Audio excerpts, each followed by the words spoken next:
another story I heard about myself. This one happened in high school. We had this teacher in high school whose kid went to our high school. His name was Mr. McNamara, and his son Jake McNamara went to our high school. He was a sophomore when I was a senior, so he was 2 years behind me.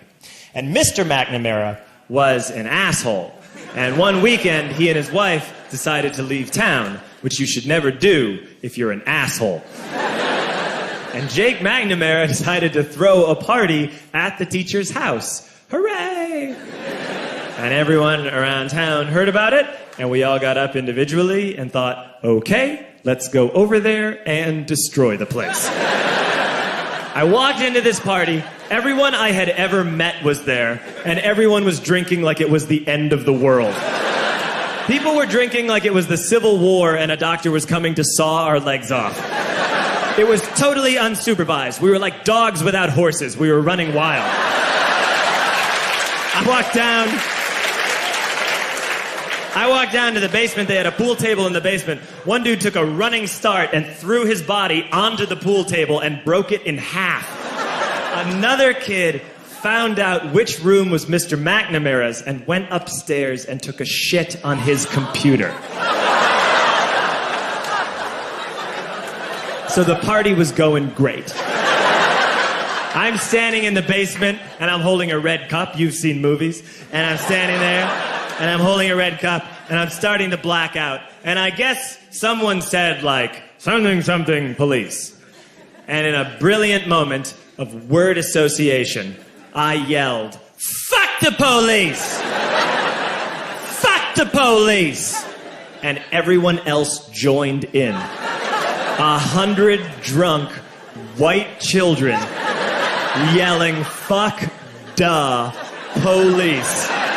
With the confidence of guys who have like already been to jail and aren't afraid of it anymore. You know, that like, I serve my nickel, you come and take me confidence. But white children.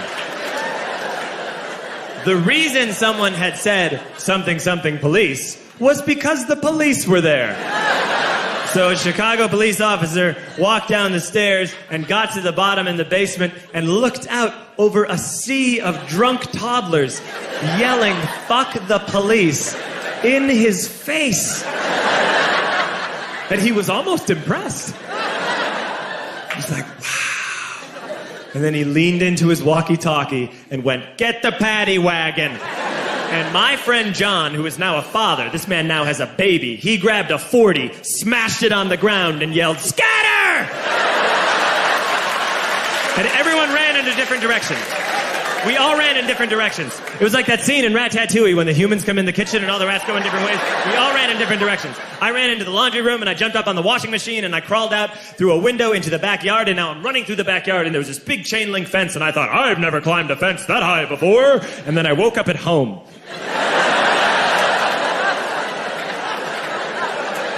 On Monday, I went to school because that's what we did back then.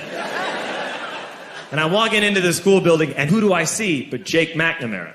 And he says to me, hey, were you at my party on Saturday? And I said, no. You know, like a liar. And he said, things got really out of hand. Someone broke the pool table. Someone took a shit on my dad's computer.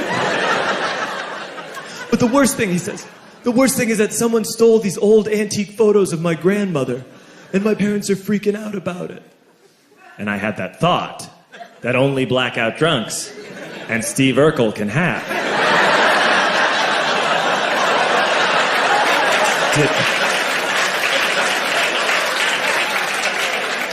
Did I do that? I figured, no, I wouldn't have done that. But I was never sure until 2 years later. Relax. I'm playing video games with this kid named Alex that we also went to high school with. 2 years later, we've graduated by now. We're playing video games for a couple hours. And then Alex says to me, hey, come here. I want to show you something. And he takes me into his bedroom. And then he takes me into a side room off of his bedroom. Never a good thing to have. And he shows me a tiny room that is covered wall to wall in stolen antique photos from different people's parties over the years.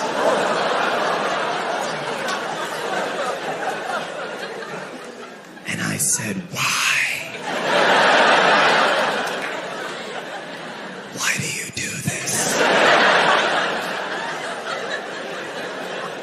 And Alex said, because it's the one thing you can't replace.